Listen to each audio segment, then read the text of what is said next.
Hey everyone, welcome back to Crypto Cash. Thank you very much for joining me here today. This is your one-stop shop for cryptocurrency analysis, among many other things, and I hope you're having a fantastic day. I know I am, but it's easy to say when you work out, eat dinner, shower, and do all that wonderful stuff after a nice, long, busy day at work. All right, so either way you look at it, thank you so much for joining me here today.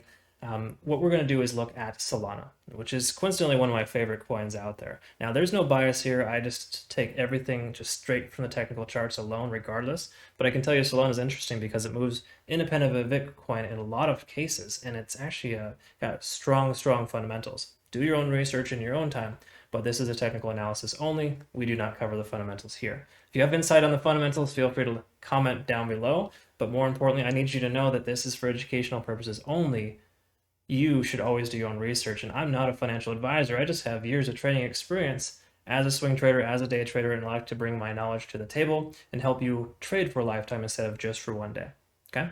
If you'd like to trade casually, feel free to go on autopilot. I have a signal group, link in the description below. Recommend registering for that on the first best value possible for that, where I just share my trades with my community members.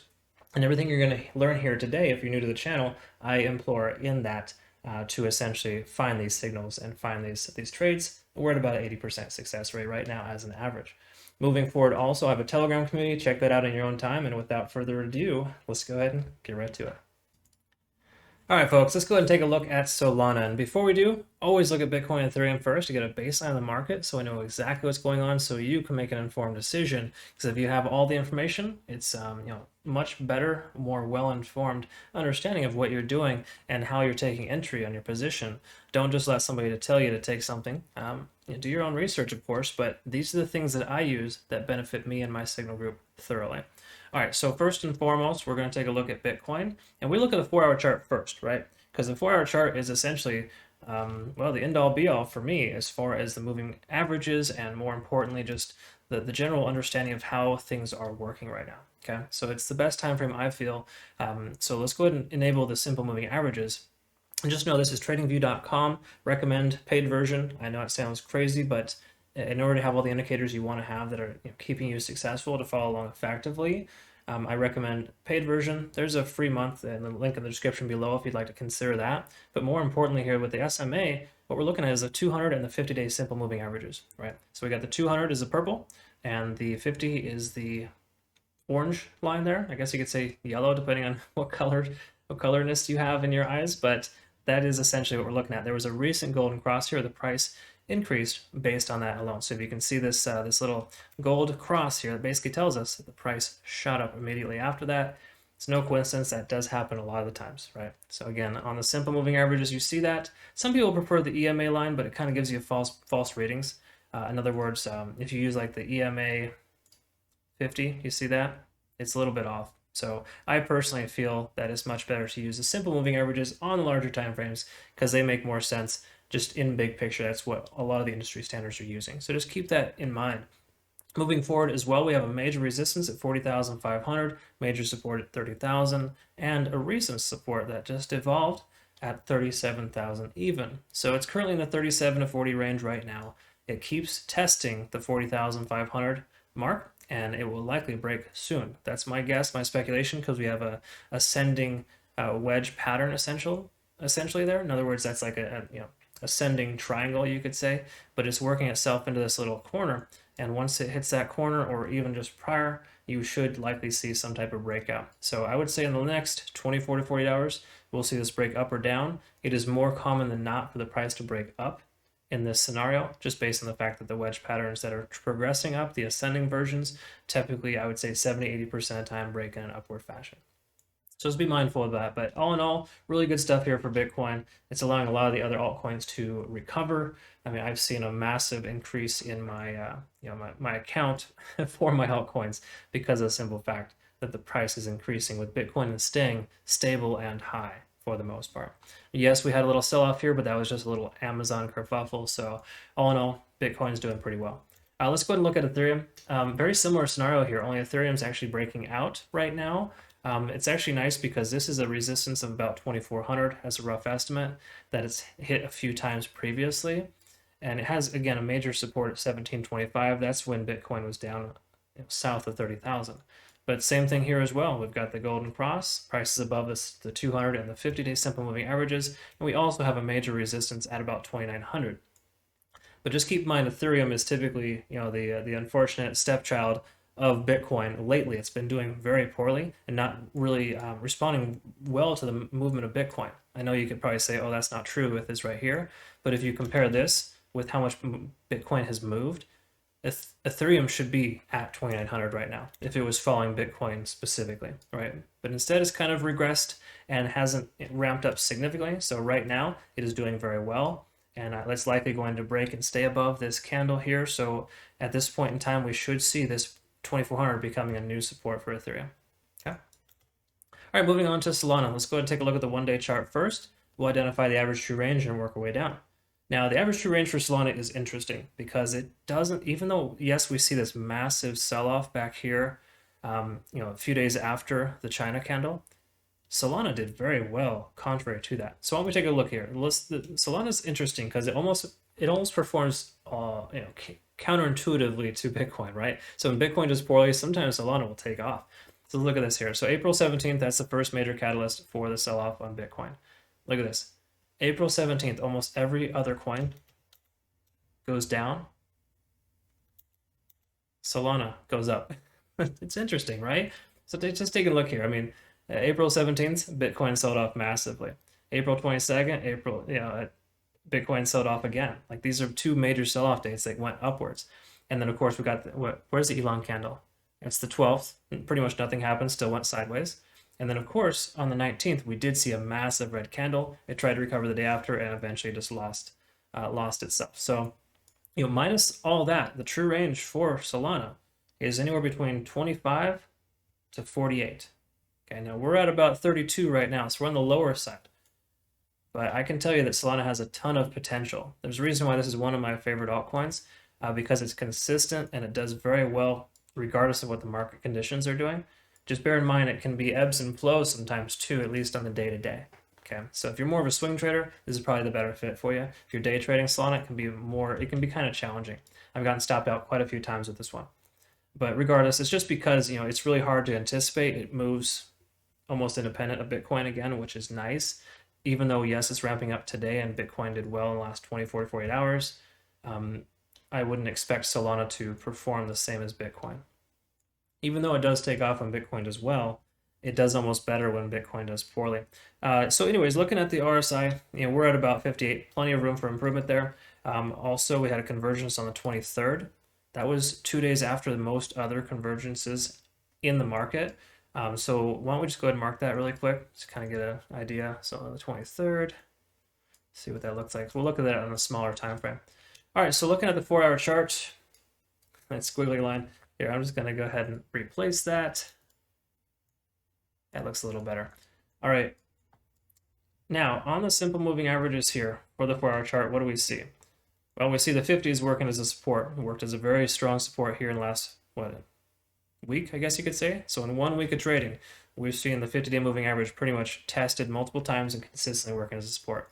That's another thing I like about Solana too. The moving averages actually seem to work much better as support and resistance levels than other coins. I don't know why, but they just seem to honor that very well. So whoever is controlling the market here with Solana, they are actually paying close attention to these. That being said, either way you look at it, the 200-day simple moving average was broken hard. That was just about 8 to 12 hours ago, and it broke above. So right now that is working as a support level, previous resistance. So we got two good things going for us here for Solana. Good momentum. RSI is peaking up over 70, nothing to worry about. That's pretty standard. There's still plenty of room. A lot of gas left in the tank, and we had a strong convergence on the 29th, which was today at 1 a.m. So go ahead and mark that guy as well. All right, so we got our convergences from the MACD, and we'll go ahead and move on to a smaller time frame. So if you're new to the channel, I always look at the Ishimoku Cloud and TD Sequential on the 1-hour chart. They're just the most beneficial. They are the cream of the crop, so to speak. The 1-hour chart for me, this is all I need. I just need the Ishimoku Cloud, TD Sequential, and I'm set. And the reason why I like them is because they work the most effective on these time frames, at least again in my experience. All right, so let's just go ahead and take a quick peek at this. So the recent convergence on the 4-hour chart shows that we are in the red zone. In other words, anytime you are in the cloud, it's not advisable to take position, right? That's generally the rule of thumb. But had you taken position on the 4-hour chart alone, just the MACD, you would have been in a pretty good position to essentially have broken out and had the price increase like this, right? So had you just say waited and you got in right around here, you'd still be in good shape, okay? But again, the common rule of thumb is that price is above the cloud, considered a buy signal, price is below, it's considered a sell signal. So, you know, hypothetically, this would be a sell signal, buy signal. You get the idea. Now, it's not always 100% consistent, don't get me wrong. Like, if you look at this here, this was not a good selling opportunity. It went sideways after that. But again, it went sideways because of the fact that Bitcoin is doing very well and there was no retracement from Bitcoin. Granted, there was one right here when Amazon did that funny news thing, but generally speaking, we're looking pretty good. But that's kind of what we're looking at here for Solana. So again, I like to move to mark the moving averages on, the MACD on the 4-hour chart and the 1-day chart to kind of see where they gain perspective. Because this one right here, this wouldn't have been terrible, don't get me wrong, but had you taken entry there, it would have been a tumultuous ride until we got to here, right? So I always prefer the 4-hour chart as far as the MACD is concerned. It seems to be the most consistent, right? Because it's very synonymous with the 1-hour chart for the Ichimoku cloud. And I like that. I like to have that kind of consistency. All right, let's go ahead and take a look at TD sequential and see if we've reached a state of exhaustion. Well, we had a reset here, but you can kind of see. So this is how TD sequential works. It's kind of nice where it counts up from 1 to 9. When it gets to 9, that's basically a state of exhaustion. In other words, if this number continues to count up to 9, this last one here was basically higher than the 4th prior bar. So 5 is lower than the 9 here, so essentially it gave us a signal to essentially consider selling. Now it continued to go upwards, so it's not perfect, don't get me wrong, but it did reach a state of exhaustion here and it had to consolidate for about 2 hours and then it ramped up again. So that's kind of how the TD sequential works. So at this point in time, hypothetically, we have 7 more hours worth of consistency. In other words, until it reaches market exhaustion, we could see this increase for another 7 hours. It doesn't have to necessarily go up and up 7 hours. It just has to stay above the 4th previous. Either way, that's a good sign here for Solana. So I like what I'm seeing here so far. 15-minute charts, taking a quick look here. As we can see, that is a convergence. That's what a convergence in a 4-hour chart will look like just before it peaks up.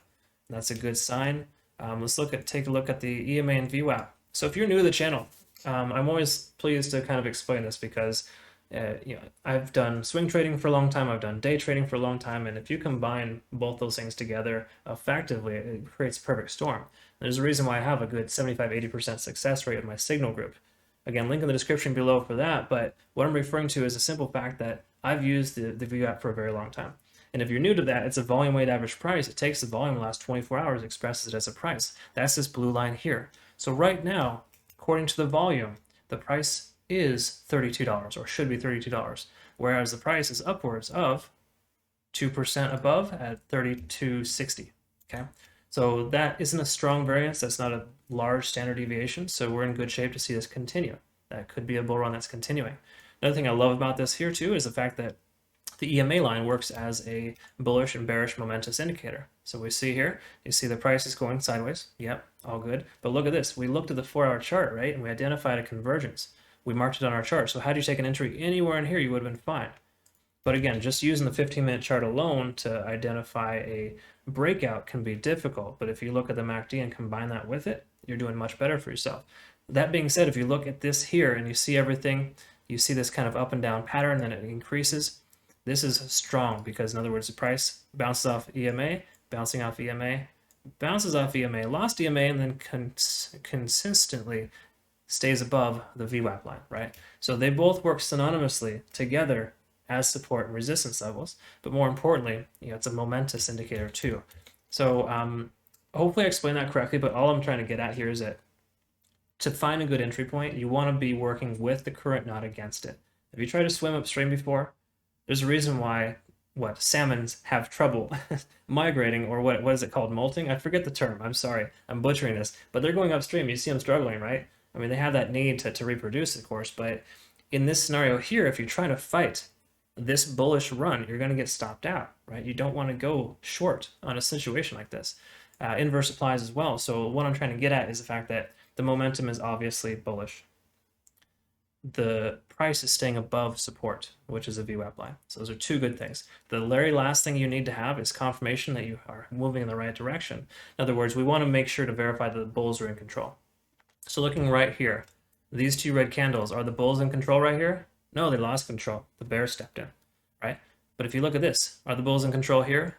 Hell yeah, they are. They are definitely in control. And the reason why we see that is because we have consistent green bars one after the other.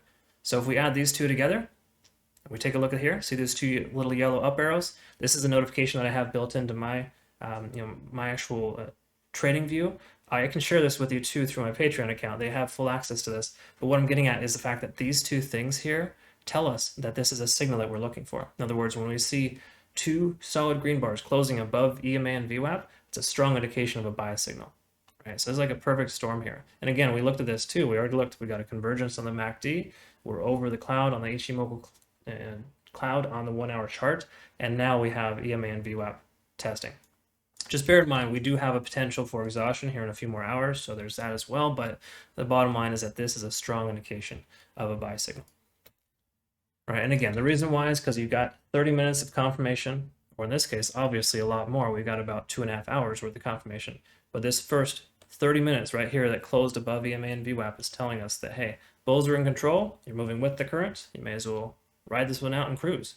So had you taken entry here, you would have earned yourself a cool 5%, plus or minus. Obviously, it's not perfect. You don't want to buy the top, or you can never sell at the top, but that's generally what you were looking at. And it could just continue on upwards. So my prediction here for Solana, to get you a big picture here on the 1 day chart. Right now, we're testing the 50-day simple moving average, right? So I would say, under the impression we can get this 1 day chart, this 1 day candle rather, on the 1 day chart to close above that. I mean, we've technically got about 22 hours left in this trading candle. If we can get that to close above, then it should be open season to go ahead and break and continue to progress upwards. Just bear in mind the average true range, we're well above the bottom for the average true range, and Solana has a lot more room up top. So here's the bottom line, and this happens almost every single altcoin. I have to say that's on almost every single one. If the price is going to continue to go up, even though this is independent of Bitcoin to an extent, it's still fairly reliant. So people are more likely to invest in something like this if Bitcoin does well. So Bitcoin can go from 40,500 and start shooting towards 46,000, 50,000, etc. Then we're going to see a breakout from Solana. I'm speculating that Solana will continue to break out regardless of what Bitcoin does. But where will it go from here? It's hard to say. I think the first major milestone is to ensure this 1 day chart closes over the 50. And the second major milestone is to get to the previous resistance at about 36.60. All right, so just quickly noticing that that's where it got stopped out previously. But again, that broke above the 50 at that point and then broke below. So just bear in mind that is a pretty strong resistance at 36.60. So that is kind of my prediction there, if there ever was a prediction. Hopefully that makes sense. And I appreciate you joining me this far. Thank you so much for watching, and feel free to reference any of my other videos, but more importantly, my Telegram community. Got a good group of folks there. Join up. There's no cost there. You can learn a lot. Really good opportunities. Also bear in mind too, for my Patreon account, if you'd like to consider me sharing my signals with me, I do provide those to my signal group, and that is available through my Patreon account, my premium Patreon account. Link in the description below, but I recommend registering on the first just because it's the best value. You get the most bang for your buck. Okay, so take a look at that in your own time, but thank you again so much for joining me here today. Hope you have a fantastic rest of your day. We'll see you in the next one.